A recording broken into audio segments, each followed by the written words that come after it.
Our hearts beat to the city streets. We began to feel the fire. We rise like tall buildings as the chemicals they take us higher. আমাদের কাহিনী থেকে আমি অপরাজিতা। কেমন আছো তোমরা সবাই? আমরা কিন্তু বেশ ভালো আছি। এখানে সব কিছু গুছিয়ে নেওয়ার পালা চলছে, কারণ আমি কালকেই চলে যাচ্ছি আমার শ্বশুর বাড়িতে। বাপের বাড়িতে আসবো কত মজা কত আনন্দ, কিন্তু দেখতে দেখতে 1 মাস সময়টা চলে গেল। আজ দুপুরবেলা হাওড়া থেকে আমার ট্রেন, আর সকালে যারা যারা কাজে যায় তাদের সাথে আর দেখা হবে না বলে সবাই কাজে যাওয়ার আগে টাটা করে দিচ্ছে। সবার আগে ভাই চলে গেল, ও 8:30 নাগাদ যায়। তারপর দিদি বেরোলো, দিদি 9টা নাগাদ যায়। আর আমিও আজকে সকাল সকাল চান করে নিয়েছি। চান করে এখন মায়ের সাথে যাচ্ছি মিষ্টি কিনতে। আর রাস্তায় বেরিয়ে আকাশটাকে দেখতে এত ভালো লাগছে, যেন মনে হচ্ছে পুজো চলে এসছে। পুজোর আগে যেরকম আকাশ আর চারিদিক সেজে ওঠে, ঠিক সেরকমই লাগছে। তো দেখতে দেখতে অটো ধরে চলে আসলাম কামধেনুতে। আমাদের বাড়ির আশেপাশে যে কটা দোকান আছে তার মধ্যে কামধেনুর মিষ্টি সব থেকে ভাল লাগে আমার। আর ভেবেছিলাম শ্বশুরবাড়ির সবাইকে এখান থেকে ভালো মিষ্টি খাওয়াবো, কিন্তু যখন মিষ্টির দোকানে গেলাম, বললাম যে আজকে সারাদিনের জার্নি, সেই রাতে মিষ্টিগুলো পৌঁছবে, তখন ওই সন্দেশ ছাড়া কোনো অপশনই পেলাম না। তাই পছন্দ না হওয়া সত্ত্বেও সেই সন্দেশ নিয়েই বাড়ি ফিরতে হলো। আর এটা হচ্ছে জেঠিমা, মনেই আছে তোমাদের মনসা পুজোর সময় দেখিয়েছিলাম। জেঠিমাও যাচ্ছে দোকানে, দোকানে মানে জেঠুর দোকানে। এটা হচ্ছে বলাই, আমার দাদার ছেলে, আর এটা হচ্ছে বৌদি, ও স্কুলে বেরিয়ে যাচ্ছে। আর বাবা এদিকে গেছিল সকাল সকাল বাজারে আমার জন্য ইলিশ মাছ আনতে। যেহেতু আমি ইলিশ মাছটা খুব ভালো খাই, আর পুনেতে সেরকম একটা ভালো ইলিশ মাছ পাই না, তাই দৌড়ে গেছে বাজারে যে ভালো একটা ইলিশ মাছ খাবো, তারপর আমি যাব। এখন দেখো 11:15 বাজে, আর আমার ওই দুপুরবেলা 2:30 নাগাদ ট্রেন। এটা আমার ভাই কার্তিক আর ওর বউ সুস্মিতা, ওরা দুজনেই কাজ করে, তাই চলে যাচ্ছে অফিসে। আর এখন মাছের ঝোল করার সময় হবে না, তাই আমি মাকে বললাম গরম গরম 2 পিস মাছ ভেজে দাও, সেটা মাছের তেল দিয়ে খেয়ে যাই। ইলিশ মাছের তেল দিয়ে নুন আর কাঁচা লঙ্কা ডলে খেতে কিন্তু আমার ভীষণ ভালো লাগে। আর এই দেখো আমাদের বাড়িতে একটা নতুন অতিথি এসছে, ওই যে কালো বিড়ালটা, ওটা নতুন এসছে। একে একে সবাইকে টাটা করে দিয়ে যখন আমার উবেরের সময় চলে আসছে, তখন আমি একে একে গিফট পাচ্ছি। অনেকই গিফট পেয়েছি, সবটা দেখানো সম্ভব হলো না। বৌদি হাতের উপরে চকলেটটা নিয়ে এসে বলে দেখালাম। আর এই যে চলে এসছে উবের।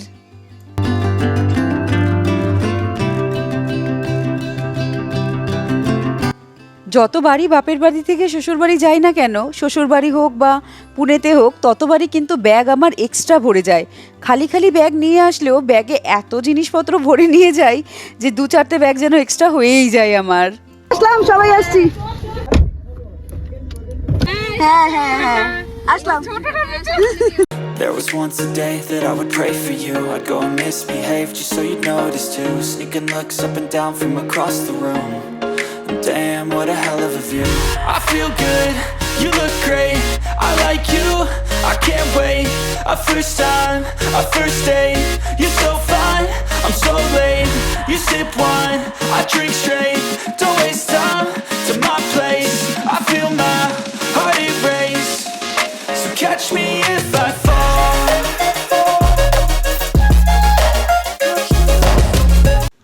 সুন্দর কলকাতার রাস্তাঘাট দেখতে দেখতে চলে আসলাম হাওড়া ব্রিজের ওপর, আর ওপরেই ট্রেনটা দাঁড়িয়ে রয়েছে, মানে হাওড়া স্টেশন। আমাদের বাড়ি থেকে হাওড়া স্টেশনের দূরত্ব ওই 40-45 মিনিট মতন লাগে, কিন্তু রাস্তাঘাটের ব্যাপার তো, যদি কোনো জ্যামে ফেসে যাই, সেই কারণে আমরা অনেকটা টাইম হাতে নিয়ে এসেছিলাম। আর এখানে স্টেশনে এসে একটু খিদে পাচ্ছিল, তাই বাবা আমার জন্য এই কলকাতা ভার্সনের বড়া পাওটা নিয়ে এসেছিল, যেটা কিন্তু খেতে বেশ ভালোই ছিল, টক মিষ্টি বেশ ভালোই লাগছিল। আর দেখতে দেখতে দেখি এখানে শতাব্দী এক্সপ্রেসটা দিয়ে দিয়েছে 11 নম্বর প্ল্যাটফর্মে।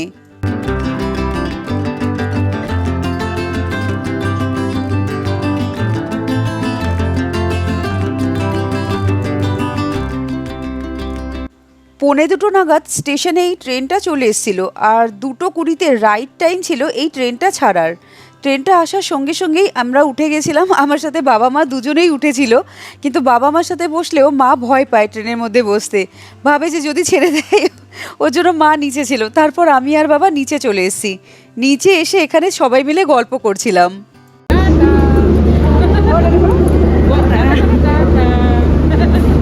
দেখে যাবা, ফোন করবা।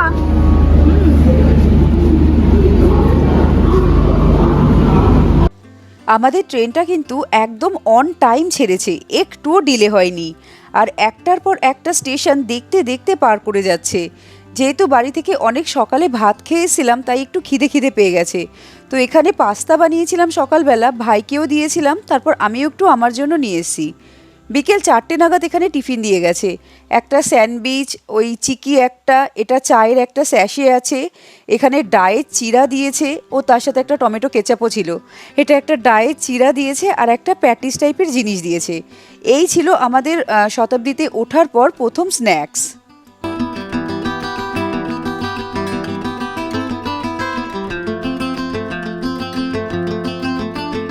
যখন স্ন্যাক্সগুলো দিয়ে গেছিলো তার একটু আগেই আমি পাস্তা খেয়েছি, তাই খিদে সেরকম একটা ছিল না। তো যত সন্ধ্যের দিকে এগোচ্ছে ততই আমার খিদেটা পাচ্ছিল, তাই তখন একটু একটু করে স্ন্যাক্স খাচ্ছিলাম। বাড়ি থেকে মা একটা আপেল দিয়ে দিয়েছিল, সেই আপেলটাও ধুয়ে আমি গাড়িতে খেয়ে নিয়েছি।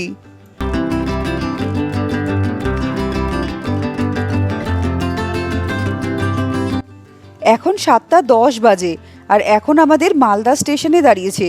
মালদাতে যখন দাঁড়িয়েছে তখন ট্রেন পুরো খালি, প্রায় ওই 7 থেকে 8 জন মতন এই একটা কামরাতে ছিল, দেখতে পাচ্ছ?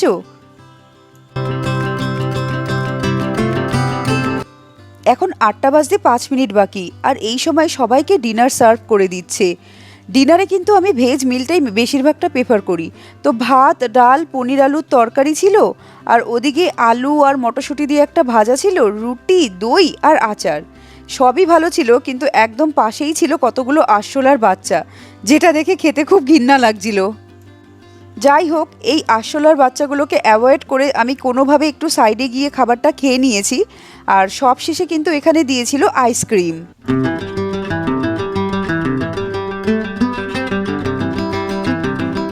এখন ব্যাগপত্র সব নামিয়ে গুছিয়ে নিয়ে অপেক্ষা করছি। আর মাত্র 2টো স্টেশন বাকি। 2টো স্টেশন পরই আমি নামবো কিষানগঞ্জ স্টেশনে। কিষানগঞ্জ স্টেশনে ট্রেনটা বেশিক্ষণের জন্য থামে না, ওই 1 মিনিট মতন থামে। সেই কারণে ব্যাগপত্র নিয়ে একদম গেটের সামনে এসে দাঁড়িয়ে গেছি। তাড়াতাড়ি করে থামবে আর তাড়াতাড়ি করে নেমে যাব। আর ট্রেনটা আসতে ওই 15 মিনিট মতন ডিলে করেছে, খুব বেশি ডিলে না, ওই 15 মিনিট মতোই ডিলে করেছে।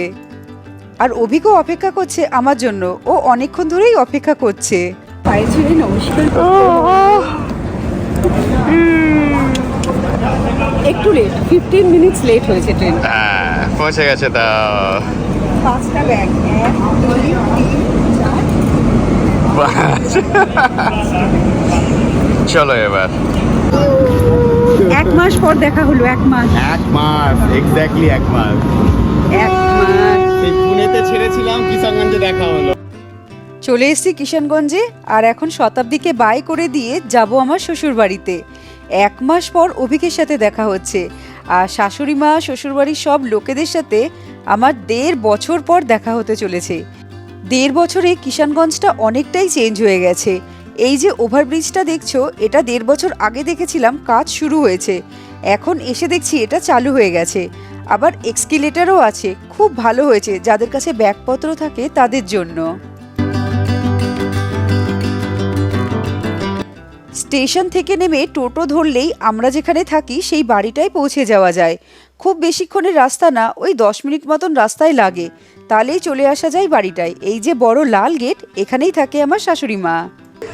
কেমন আছো বাবা? কি রোগা হয়ে গেছে, তুলে নিতে পারবো? কি রোগা, একটু ধরে নিতে পারছি আমি পুরো। এত রোগা হয়ে গেছে কি আমাদের টেনশন নেই? দাঁড়িয়েই ছিল এটা। এই যে দৌড়ে নেমে আসলো যে ছোট্ট ভাইটা, ও হচ্ছে আমাদের বাড়িওয়ালার ছেলে। ও আমাকে খুব ভালোবাসে, যখনই হোক, যত রাতেই হোক, আমি কোথাও যাই বা আসি, ও কিন্তু আমার জন্য অপেক্ষা করে। দেখ ঘরে সবকিছু ঠিকঠাক আছে তো? ঠিক আছে, না আগে দেখে নিই একটু ভালো করে। হ্যাঁ, সোফা টোফা টেবিল সবকিছু। হ্যাঁ, কিছু তো একটা দেখলি, তারপরেও কিছু রিয়াকশন দিলি না কিন্তু। নেওয়ার জন্য নিয়েছি নাকি কিছু জিনিস?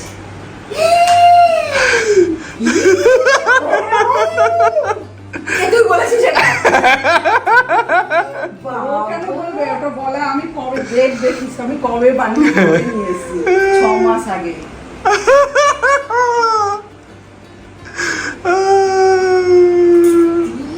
বাবা, এটা আমার কবেকার শখ ছিল জানো?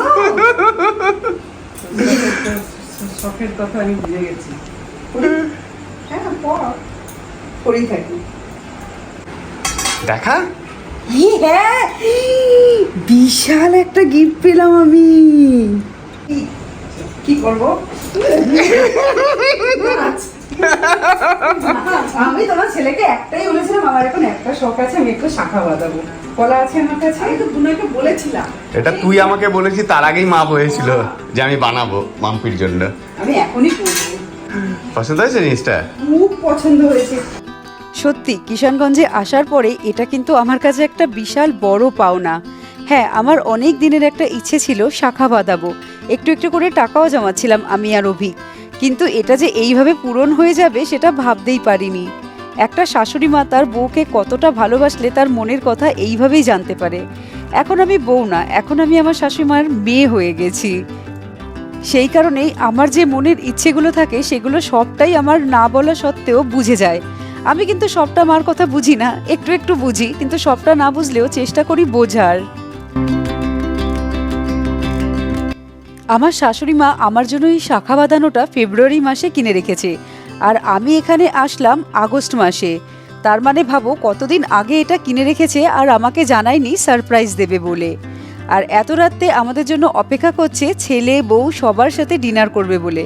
আমার শাশুড়ি মা কিন্তু তোমার ওই তাড়াতাড়ি খেয়ে নেয় 7:30 8টার মধ্যে, কিন্তু এখন প্রায় 11টা 11:30 বাজে, এখনও অপেক্ষা করছে খাবে বলে। আর এই যে মাংসটা, এই মাংসটার স্বাদ আমার শাশুড়ি মাই আনতে পারে, এত টেস্টি খেতে এই মাংসটা। কোনোদিন হলে রেসিপিটা শেয়ার করব তোমাদের সাথে। আমার এই সারপ্রাইজ গিফটটা তোমাদের কাছে কেমন লাগলো তোমরাও কিন্তু চাইলে জানাতে পারো। আমি খুব খুশি হব জেনে যে তোমাদের কেমন লাগলো। আর এই ভিডিওটা এখানেই শেষ করি। তোমরা সবাই ভালো থেকো, সুস্থ থেকো, সাবধানে থেকো। এবার আমি আসছি, টাটা।